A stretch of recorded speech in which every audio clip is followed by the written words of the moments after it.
নমস্কার বন্ধুরা, সঙ্গীতার life cycle চ্যানেলে আপনাদের সকলকে আরও একবার স্বাগত। বাইরে প্রচণ্ড ঠান্ডা, আর এই ঠান্ডার মধ্যে যদি হাতের পাশেই গরম গরম স্যুপ পাওয়া যায় তাহলে তো কোনো কথাই নেই।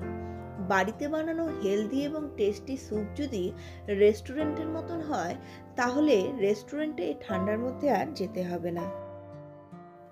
আজকে শেয়ার করব মাশরুম স্যুপের একটি খুব সহজ রেসিপি, যেটা টেস্টি, হেলদি এবং বানানো অত্যন্ত সহজ। শীতের দিনে মাশরুম স্যুপ খেতে কিন্তু সত্যি খুব ভালো লাগে। তা চলুন দেখে নিই আজকের রেসিপিতে কি কি লাগছে। প্রথমেই এখানে 250 গ্রাম মাশরুমকে ভালোভাবে ধুয়ে পরিষ্কার করে এরকম ছোট ছোট টুকরো করে কেটে নিয়েছি। এগুলোকে 10 মিনিটের জন্য গরম জলে চুবিয়ে রেখে দিয়েছিলাম। প্রথমেই এখানে দুটো মিডিয়াম সাইজের পেঁয়াজকে ঝুরি করে কেটে নিয়েছি। একটা মিডিয়াম সাইজের রসুনের কোয়াগুলোকেও একদম কুচি কুচি করে কেটে নিয়েছি। 1/4 কাপ ফ্রেশ ধনেপাতা কুচি, 1 চামচের 1 চামচ গোলমরিচের গুঁড়ো নিয়েছি। 1 টেবিল চামচ আদা বাটা,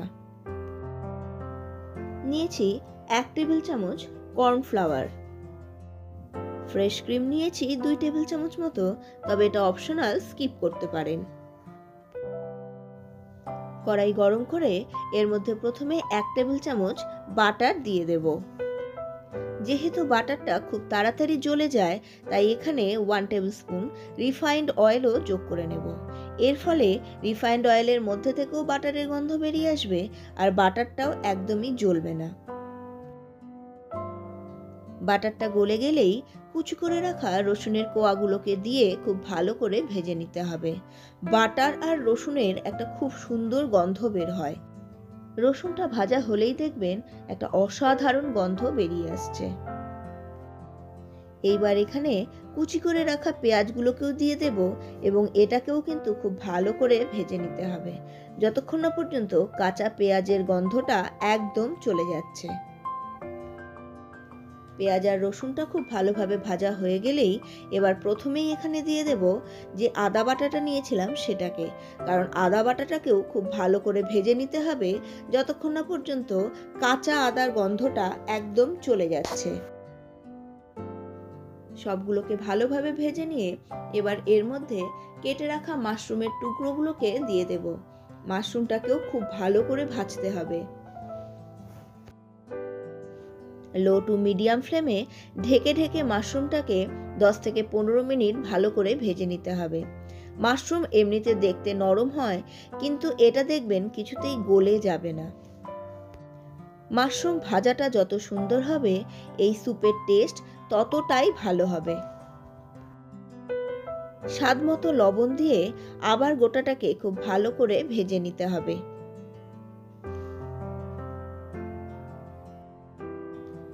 ভালোভাবে ভাজা হয়ে গেলে এবার এর মধ্যে যে কর্নফ্লাওয়ারটা নিয়েছিলাম সেটাকেও দিয়ে দেব। এবার আবার ভালোভাবে নেড়ে নিব, যাতে কর্নফ্লাওয়ারটা সমস্ত মাশরুমের সঙ্গে সুন্দরভাবে মিশে যায়। এদিকটা যখন কমপ্লিট হয়ে যাবে তখন এখানে দিয়ে দেব জল। এখানে আমি গরম জল ব্যবহার করেছি এবং প্রায় 2 গ্লাস গরম জল দিয়েছি। এখন গ্যাসের ফ্লেমটাকে বাড়িয়ে দেব এবং এটাকে মিনিট 5 ভালোভাবে ফুটিয়ে নেব।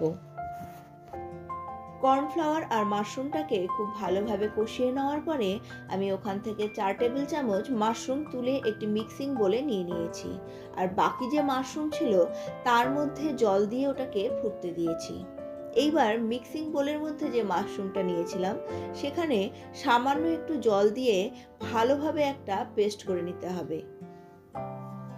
খেয়াল রাখতে হবে পেস্টটা যেন একদম স্মুথ হয়। এবারে স্যুপটা যখন খুব ভালোভাবে ফুটে উঠবে তখনই এর মধ্যে পেস্টটাকে দিয়ে দেব। এবার সবগুলোকে ভালোভাবে মিশিয়ে নিয়ে আরও মিনিট 5 এটাকে ফুটিয়ে নিতে হবে। এইভাবে মাশরুমটাকে পেস্ট করে দেওয়ার জন্য এই স্যুপটা হবে অনেক বেশি গাঢ়। স্যুপটা ভালোভাবে ফুটে উঠলে এবার এর মধ্যে দিয়ে দেব গোলমরিচের গুঁড়োটাকে। মিনিট 5 ভালোভাবে ফুটিয়ে নেওয়ার পরে ওপর থেকে দিয়ে দেব ফ্রেশ ধনেপাতা কুচিটাকে। ভালোভাবে নাড়াচাড়া করে গ্যাসের ফ্লেমটাকে অফ করে ঢেকে রেখে দেব আরও 10 মিনিটের জন্য।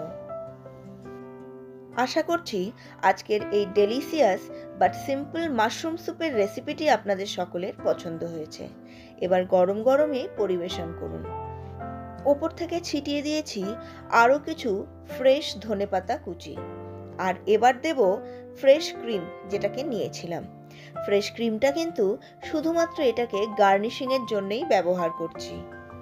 স্যুপের রেসিপির মধ্যে এটা অন্য কোথাও ব্যবহার করিনি।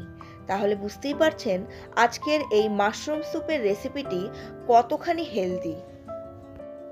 আশা করছি রেসিপিটি আপনাদের পছন্দ হয়েছে। রেসিপিটি পছন্দ হলে অবশ্যই লাইক ও শেয়ার করে দেবেন। চ্যানেলে নতুন হলে চ্যানেলটিকে সাবস্ক্রাইব করতে ভুলবেন না। আর চ্যানেলটিকে সাবস্ক্রাইব করলে পাশে থাকা বেল বাটনের অলে ক্লিক করে দিন। তাহলে আমার প্রত্যেকটি নতুন রান্নার নোটিফিকেশন আপনাদের কাছে পৌঁছে যাবে সবার আগে। আপনাদের সঙ্গে দেখা হচ্ছে পরবর্তী আরও একটি নতুন ধরনের রান্নার ভিডিও নিয়ে। ততক্ষণের জন্য সুস্থ থাকুন, ভালো থাকুন, আর এই কনকনে ঠান্ডায় অবশ্যই মাশরুম স্যুপ বানিয়ে খান।